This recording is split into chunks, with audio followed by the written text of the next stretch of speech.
नमस्कार, मैं हूं आशुतोष और आप देख रहे हैं सत्यहिंदी.com। सत्यहिंदी.com के खास कार्यक्रम आशुतोष की बात में आपका स्वागत है। इस वक्त पूरे दुनिया की नजर दरअसल अफगानिस्तान में लगी हुई है, क्योंकि जिस तरीके से अमेरिकी फौजें वहां से बाहर गई और उसके बाद तालिबान ने जितनी तेजी के साथ कब्जा किया है, उसके बाद से कई गहरे सवाल खड़े हो गए हैं। इन सवालों में एक सवाल ये भी पैदा हो गया कि जिस तरीके से वहां ब्लास्ट हुआ है और वहां 100 से ज्यादा लोगों की मौत हुई है, तो कई गहरे सवाल है। पहला सवाल तो इसी बात को लेकर यह है कि दरअसल अमेरिका इतनी जल्दी क्यों छोड़कर काबुल छोड़ के गया। दूसरा सवाल इस बात को लेकर, क्या किसी को इस बात की उम्मीद थी कि इतनी तेजी के साथ वहां पे तालिबान का कब्जा हो जाएगा, क्योंकि कुछ बातें ये भी कही जा रही थी कि एक लंबा वक्त लग सकता है उनके आने पर। तीसरा सवाल है कि क्या तालिबान के अफगानिस्तान के अंदर सरकार बनाने के बाद क्या पूरा साउथ एशिया और खासतौर पर भारत पर इसका क्या बुरा असर पड़ सकता है। चौथा सवाल है, क्या भारत तालिबान और अफगानिस्तान के मसले में बिल्कुल अकेला पड़ गया है, या हमने विदेश नीति के मसले पर हमारी कोई फेलियर है इस मसले पे। और पांचवा सवाल इस सवाल को लेकर यह है कि दरअसल अगर तालिबान वहां पे सरकार बनाता है, जैसे कि जिसकी की पूरी उम्मीद या आशंका जताई जा रही है, तो ऐसे में क्या तालिबान की सरकार को भारत सरकार को रिकॉग्नाइज करना चाहिए, मान्यता देना चाहिए या नहीं मान्यता देनी चाहिए। इन तमाम सवालों पर मुझे लगता है कि भारत में जो सबसे बेहतर तरीके से बातचीत करने वालों में है वो है पूर्व विदेश सचिव श्याम सरन जी। आपका बहुत बहुत स्वागत है। श्याम सरन जी का एक परिचय ये भी है कि श्याम सरन जी लंबे समय तक नेशनल सिक्योरिटी एडवाइजरी बोर्ड, जो नेशनल सिक्योरिटी काउंसिल है, उसके चेयरमैन भी रहे हैं, और भारत के अंदर और भारत के बाहर एक विदेश नीति के विशेषज्ञ, रक्षा विशेषज्ञ के तौर पर उनका बहुत सम्मान भी है। बड़ा सौभाग्य कि इस वक्त हमारे साथ और हम उनसे बातचीत कर रहे हैं। श्याम सरन जी, आपका बहुत बहुत स्वागत है। ये जो स्थिति इस वक्त अफगानिस्तान के अंदर बनी है, क्या आपको उम्मीद थी कि अमेरिका के अफगानिस्तान छोड़ने के बाद इतनी तेजी के साथ काबुल पे तालिबान का कब्जा हो जाएगा? नहीं, ये तो मैं सोचता हूँ कि शायद कोई भी ऐसे ऑब्जर्वर नहीं है जिनको ये मालूम था कि इस तरह से इस गति से तालिबान का एक नियंत्रण हो जाएगा अफगानिस्तान के ऊपर, और जो पिछली सरकार थी वो एक तरह से ओवरनाइट कोलैप्स कर गई। ये तो हमारे हमारे सोच के बाहर थी, इस पे तो कोई शक नहीं है। लेकिन ये हो सकता था, इसकी आशंका तो जरूर थी जी, कि ऐसा हो सकता है। खास करके अगर देखा जाए तो मैं सोचता हूं कि जिस दिन जो अमेरिका की जो एक बेस थी बाग्राम एयरफील्ड पे, बहुत ही महत्वपूर्ण, जैसे आपको पता है, एक बेस थी, उसको जब उन्होंने रातों रात छोड़ दिया और अपने अफगान जो उनके सहयोगी हैं उनको महक तक लगने नहीं दी कि वो इस तरह की इवैक्यूएशन कर रहे हैं, तो उससे एक तो साइकोलॉजिकल, मानसिक इम्पैक्ट बहुत ज्यादा हुआ होगा जी। क्योंकि इसका मतलब है कि आप उनको ट्रस्ट नहीं करते हैं, आपके जो एलाई हैं उनको आप ट्रस्ट नहीं करते हैं, और आपने उनको बिल्कुल अबैंडन करके आप निकल गए। तो उसके बाद जो एक मानसिकता उत्पन्न हुई होगी, खास करके जो उनकी जो सेना है, मैं समझ सकता हूं कि क्यों वो ये लड़ाई करने के बदले उन्होंने सोचा कि बेहतर है कि हम कोई अंडरस्टैंडिंग, जो इन्वेडिंग फोर्स है उसके साथ कोई अंडरस्टैंडिंग हम कर लें, कम से कम जान तो हमारी बच जाए, सुरक्षा तो हमें मिल जाए। तो वो बिल्कुल उस दिन से ये हो सकता था, ये मैं जरूर कहूंगा कि इसकी आशंका कई लोगों में थी। ऐसा नहीं है कि बिल्कुल एकदम आश्चर्यजनक ये डेवलपमेंट हुई है। बट पिछले दिनों एक मीटिंग हुई और जिसके जो न्यूयॉर्क टाइम्स ने रिपोर्ट किया है, उसमें इस मीटिंग में इस बात का हवाला है कि उनके जो सिक्योरिटी एक्सपर्ट्स थे जो सरकार से जुड़े हुए थे, उन्होंने कहा था कि तकरीबन 1.5 से 2 साल लगेंगे काबुल पर तालिबान के कब्जा करने के। और एक सज्जन ने कहा कि नहीं, 1.5 से 2 साल नहीं, 180 दिन के आसपास कुछ इस तरीके की बातें उन्होंने की थी। सवाल इस बात का है, तो टोटल इंटेलिजेंस फेलियर, 1 हफ्ते के अंदर तालिबान काबुल पहुंच गया। तो ये बहुत सारे लोगों को समझ में नहीं आ रहा है कि इतनी रफ्तार के साथ कैसे तालिबान पहुंच गया। तो तो आशुतोष जी, देखिए, जब इंटेलिजेंस वाले लोग अपनी असेसमेंट देते हैं तो वो उनकी जो असेसमेंट होती है वो एक रेंज देते हैं जी। ऐसा नहीं है कि वो बिल्कुल डेफिनेटिव तरह से ये कहते हैं कि ये यही होने वाला है। कोई नहीं कह सकता है कि यही होने वाला है, लेकिन वो एक रेंज देते हैं कि ये संभावनाएं हैं और उन संभावनाओं को वो इस तरह से एलाबोरेट करते हैं कि अगर ये होगा, अजम्पशन ये होगा तो ये हो सकता है, अगर ये अजम्पशन होगा तो ये हो सकता है। तो शायद उन्होंने ये भी कहा होगा कि अगर जो अफगानिस्तान की सेना है, अगर वो लड़ने को तैयार है और उनके पास ऐसे कैपेबिलिटीज हैं, उनके पास हथियार हैं, तो ये हो सकता है 6 महीने 8 महीने शायद वो निकाल पाएंगे। लेकिन इसमें आप देखिए कि कोई ऐसी संभावना नहीं है कि ये जो सरकार है वो बनी रहेगी। जी। सारी संभावनाएं हैं कि अच्छा तालिबान तो आने ही वाली है, केवल इसमें थोड़ा संदेह है कि कितनी जल्दी वो आएंगे। तो इसमें ये संभावना नहीं दिखाई गई कि तालिबान नहीं आएगी। जी। ये तो स्पष्ट है ना कि सभी जो हम देख रहे हैं असेसमेंट, सभी असेसमेंट ये कह रही हैं कि तालिबान आने वाली है। संदेह इसी बात का है कि जल्दी आएगी कि थोड़ी देर करके आएगी। तो ये तो जो एक्सपेक्टेशन थी कि तालिबान की सरकार बनेगी, ये तो एक्सपेक्टेशन शायद सभी को थी। तो जो मुद्दा अभी है कि इतनी तेजी से, इतनी रफ्तार के साथ कैसे ये कोलैप्स हुआ, यही एक सवाल है ना। तो उसको तो हमने जैसे बोला कि जब आप दिखा रहे हैं अपने एलाई को कि आपको उनमें कोई भरोसा नहीं है और आप उनको ट्रस्ट करने को भी तैयार नहीं है कि आप बागराम एयरबेस को बिना उनको बताए हुए आप उसको रातों रात आप उसको इवैक्यूएट कर लेते हैं, और जबकि लड़ाई शुरू होती है तो आप जो एयर सपोर्ट है वो एयर सपोर्ट आप उनको देने को तैयार नहीं है। तो वाजिब है कि ये तो रफ्तार होने ही वाली थी, ऐसी तो बात नहीं है। अब ये कहना कि 3 महीने रहेंगे कि 6 महीने रहेंगे, that is a matter of detail, frankly speaking. But sir, एक बड़ा सवाल इस वक्त दुनिया के नक्शे पर है और अमेरिका के अंदर भी है कि अमेरिका दरअसल छोड़ के भाग गया वहां से, और अमेरिका का जो इकबाल था या अमेरिका की जो सुपर पावर की स्टेटस थी या अमेरिका की जो लीडरशिप थी, उसको बहुत तगड़ा झटका लगा है इस पूरे घटनाक्रम से। और अमेरिकन पॉलिटिक्स में भी जो बाइडेन को कहा जा रहा है बहुत ही कमजोर राष्ट्रपति साबित हो रहे हैं। तो जिस मेसी तरीके से किया, क्या अमेरिका इसके लिए जाना नहीं जाता है? ऐसा क्यों हुआ, क्यों लगता है आपको? नहीं, देखिए, इस तरह के जो मैं कहूंगा मिसकैलकुलेशन पहले भी हुई है, ऐसी बात नहीं है कि नई चीज है। आपको याद होगा कि 1975 में जब कि साइगोन की इवैक्यूएशन हुई तो ये नहीं कहा जा सकता है कि बहुत ही अच्छे तरह से वो इवैक्यूएशन हुई, या जो कठिनाइयां आई इराक में, बाद में सीरिया में, लीबिया में, इन सभी से ये पता चलता है कि शायद अच्छी तरह से सोच के, अच्छी तरह से प्लान बना के ये जो विड्रॉल हुआ वो नहीं हुआ जी। ये ऑफ कोर्स जो अफगानिस्तान में हुआ है, मैं कहूंगा कि ये अक्यूट फॉर्म उस कंफ्यूजन का, लेकिन ये पहले भी हो चुका है। और आप जो कह रहे हैं कि इससे बहुत बड़ा धक्का लगा है अमेरिकन क्रेडिबिलिटी को, इसमें तो कोई शक ही नहीं है। ये जो सीन्स थी, जो उन्होंने कहा था कि जैसे आपने 1975 में देखा था हेलीकॉप्टर से लोगों को इवैक्यूएट किया जा रहा था, वो कभी नहीं होगा यहाँ पे, वही हुआ। बिल्कुल।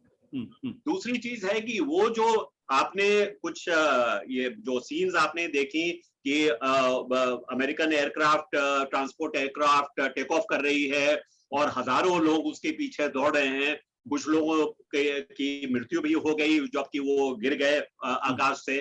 तो ये जो इमेजेस हैं और जो सारी दुनिया जो देख रही है, कि किस तरह से ये कंफ्यूजन एक हुआ है विड्रॉल में, और उसके बाद जो ये जो बम ब्लास्ट हुई हैं पिछले 2 दिनों में, उससे तो ये तो बिल्कुल स्पष्ट है कि काफी दिनों तक ये जो यूनाइटेड स्टेट्स की एक क्रेडिबिलिटी है, उसकी एक जो पोजीशन है ये विश्व में, ना तो केवल अपने जो उनके जो एलाइज हैं, लेकिन उनके जो एडवर्सरीज हैं, क्रेडिबिलिटी तो बहुत ही धक्का लगा है, इसमें तो कोई शक ही नहीं है। ये और इसको ओवरकम करने में मैं सोचता हूं कि काफी समय लगेगा।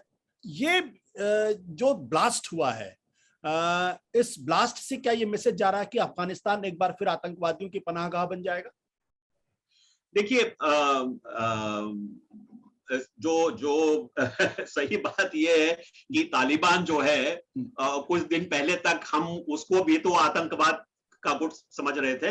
जी। अब शायद आप उसको दूसरी कलर दे रहे हो, दूसरा एक लेबल लगा रहे हो, लेकिन ना केवल भारत, लेकिन कई ऐसे देश हैं जो उनको एक टेररिस्ट ग्रुप मानते हैं, आतंकवादी गुट मानते हैं। अब आप उनको थोड़ा लेजिटिमाइज कर रहे हैं, लेकिन ये भी सही है कि इनकी बहुत गहरे संबंध रहे हैं और भी जो आतंकवादी गुट हैं, जैसे कि लश्कर तोयबा है पाकिस्तान में, जो जैश ए मोहम्मद है पाकिस्तान में, जो आईसिस खुरासान हम अभी कह रहे हैं कि जिनको हम कह रहे हैं कि उन्होंने ही ये ब्लास्ट की, या अल-कायदा है, इन गुटों के साथ बहुत ही घनिष्ठ संबंध उनका रहा है।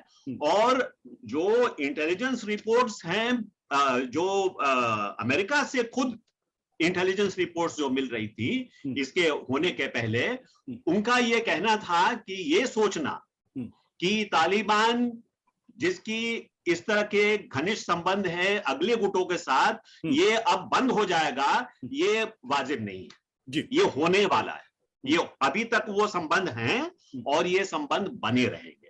तो ये जो ब्लास्ट हुई है उससे तो यही स्पष्ट होता है ना कि जो बाकी जो गुट हैं जिनके साथ तालिबान के संबंध रहे हैं, वो गुट अभी तक वहां पे मौजूद है और इस तरह के जो एक्टिविटीज हैं वो अभी भी उसको अभी भी कर सकते हैं।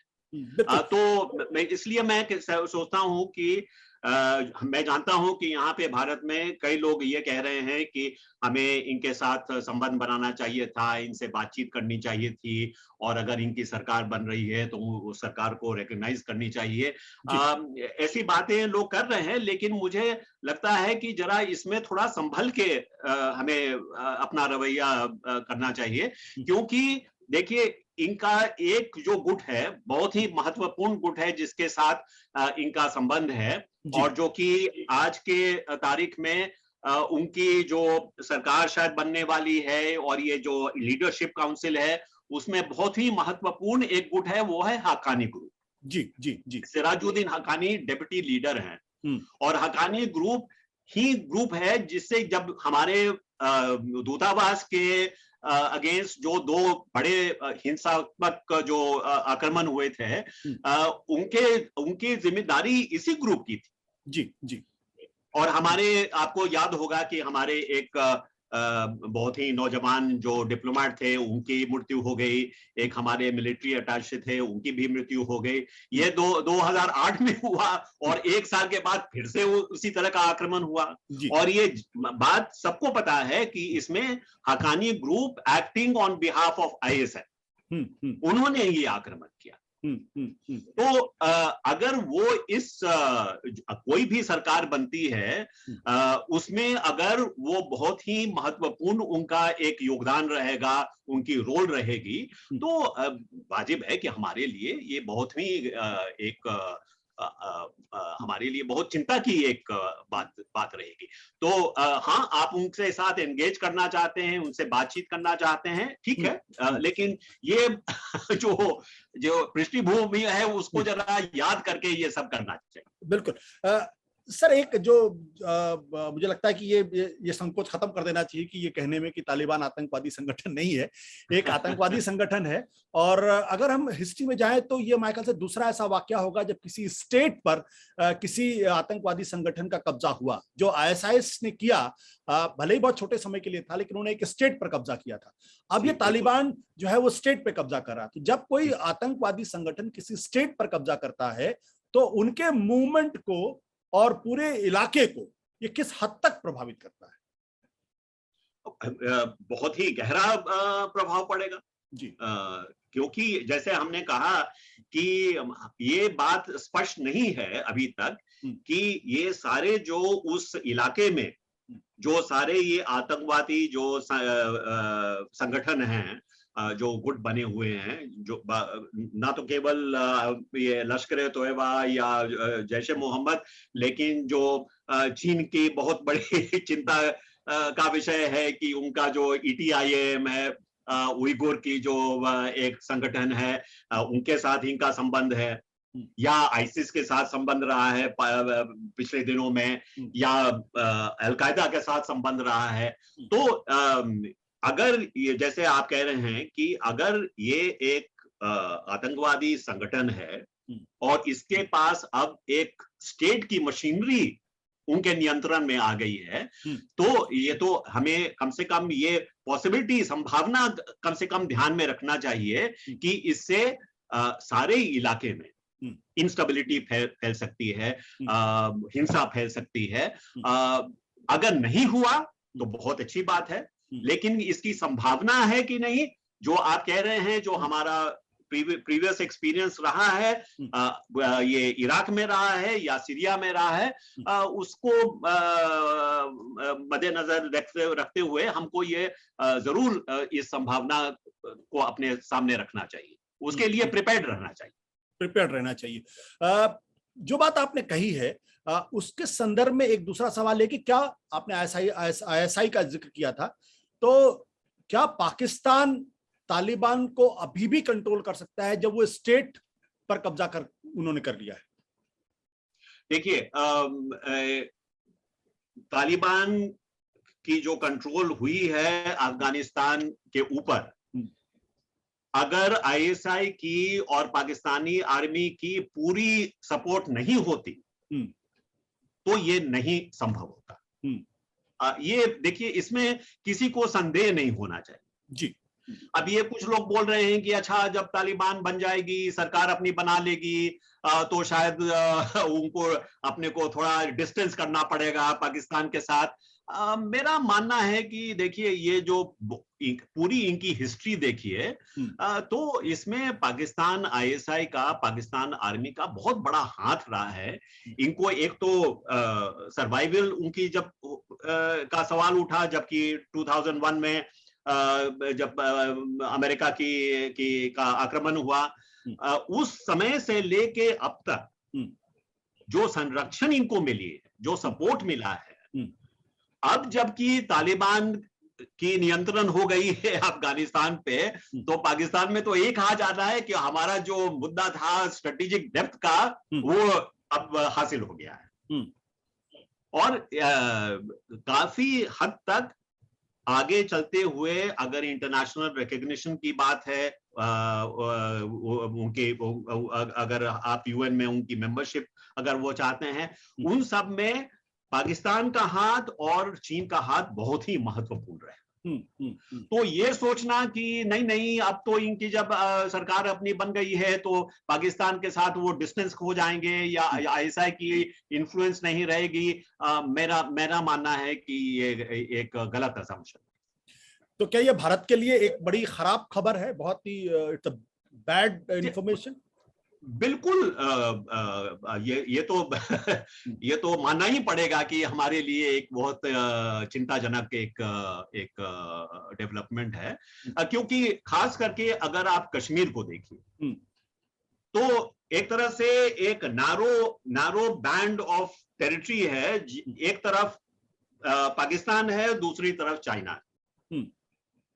तो अगर अफगानिस्तान में एक बेस बन जाता है आतंकवादी गतिविधियों के लिए, तो उसका परिणाम जरूर हमारे लिए खास करके कश्मीर में शायद बहुत ही चिंताजनक हो सकती है, क्योंकि आप एक उसमें भी आप हिस्ट्री देख लीजिए। जी जी।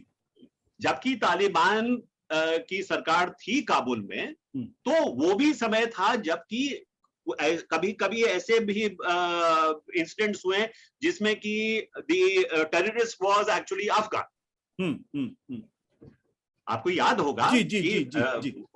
तो ये नहीं है कि ये नई चीज होगी, लेकिन ये खास करके अगर कश्मीर में इस समय हालात उतने अच्छे नहीं हैं, स्टेबिलिटी अभी तक पूरी तरह से रिस्टोर नहीं हुई है, तो ये हमारे लिए खतरा हो सकता है। क्योंकि एक चीज मान के चलिए, क्योंकि ये जो तालिबान की जो एक सफलता प्राप्त हुई है अफगानिस्तान में, ये सारे जो इस तरह के टेररिस्ट ग्रुप्स हैं उनका मनोबल बढ़ाने में बहुत बड़ा योगदान रहा। जी जी।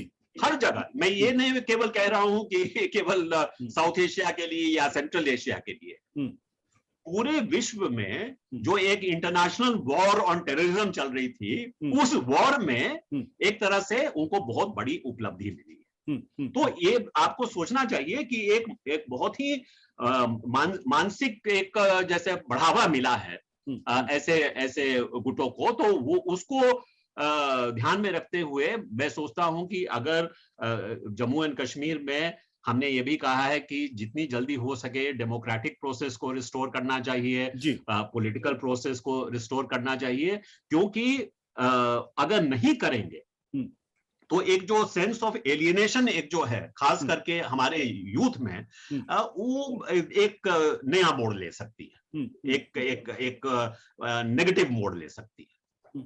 आपने बड़ी बहुत अच्छी बात कही।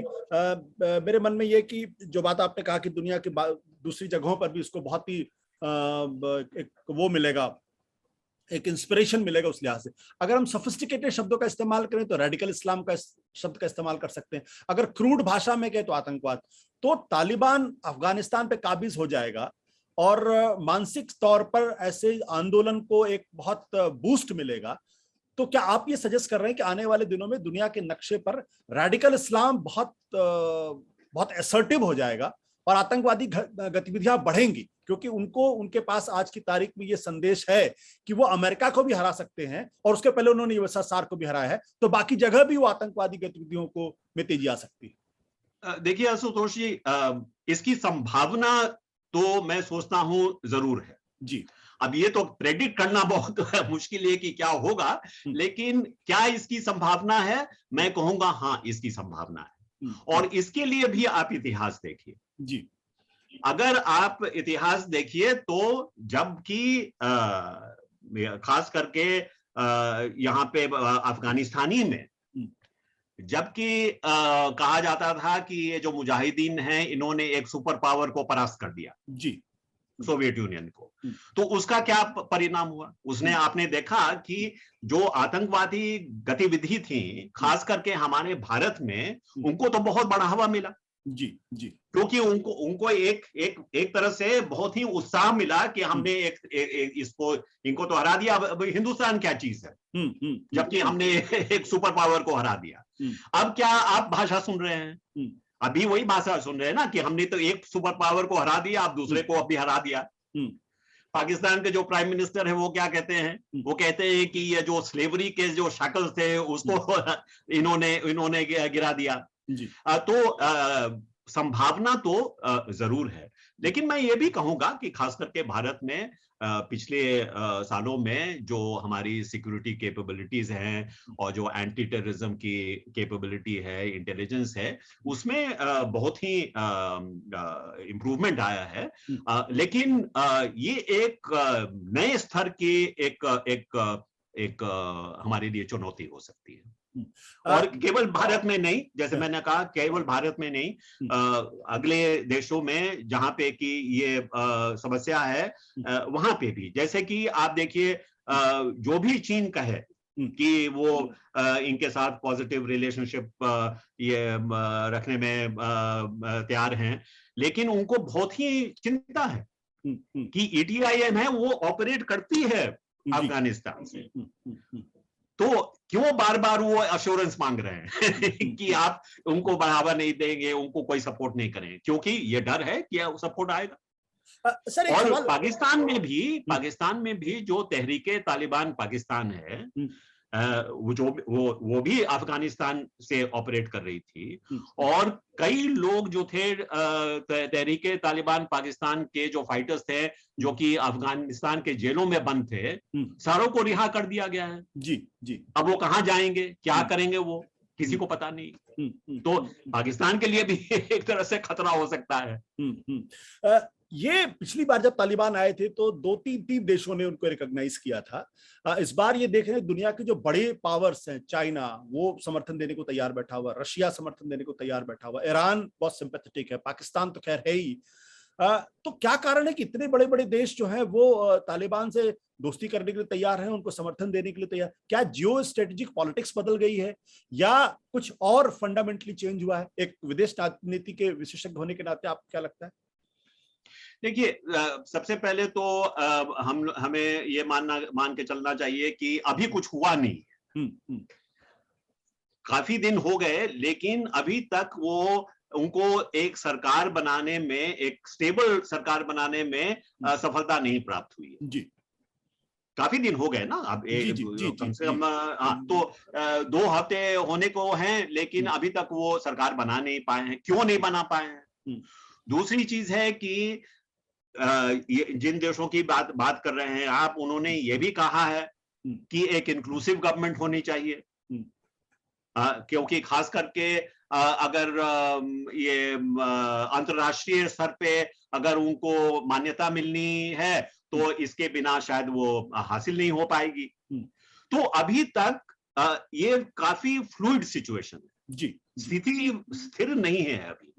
तो अभी कुछ कहना कि इनको समर्थन मिल गया है, ये मानिए कि पोटेंशियली उनकी समर्थन प्राप्त हो सकती है अगर वहां पे स्टेबिलिटी कायम हो जाए, अगर एक स्थिर सरकार बन पाए, और अच्छा ये होगा कि वो सरकार जो है एक इंक्लूसिव सरकार बने। जी। तो एक इन प्रिंसिपल एक सपोर्ट देने के लिए तैयार हैं ये जो सारे सरकार हैं, लेकिन उसकी कंडीशनलिटी भी है। और मैं सोचता हूं कि हमें भी इसमें कोई रश करके अपना रिकॉग्निशन ये प्रदान करना या सपोर्ट ये व्यक्त करना शायद आवश्यक नहीं है। आखिरी 2 सवाल है। एक सवाल है, क्या आपको लगता है कि तालिबान के मसले पर भारत की जो विदेश नीति है या भारत का जो डिप्लोमेटिक इनिशिएटिव है वो फेल किया है? नहीं, मेरा ये मानना नहीं है। जैसे कि हमने आपको पहले भी कहा कि देखिए, अभी शायद वो लेबल जो है अगर उसमें बदलाव आ गया हो, लेकिन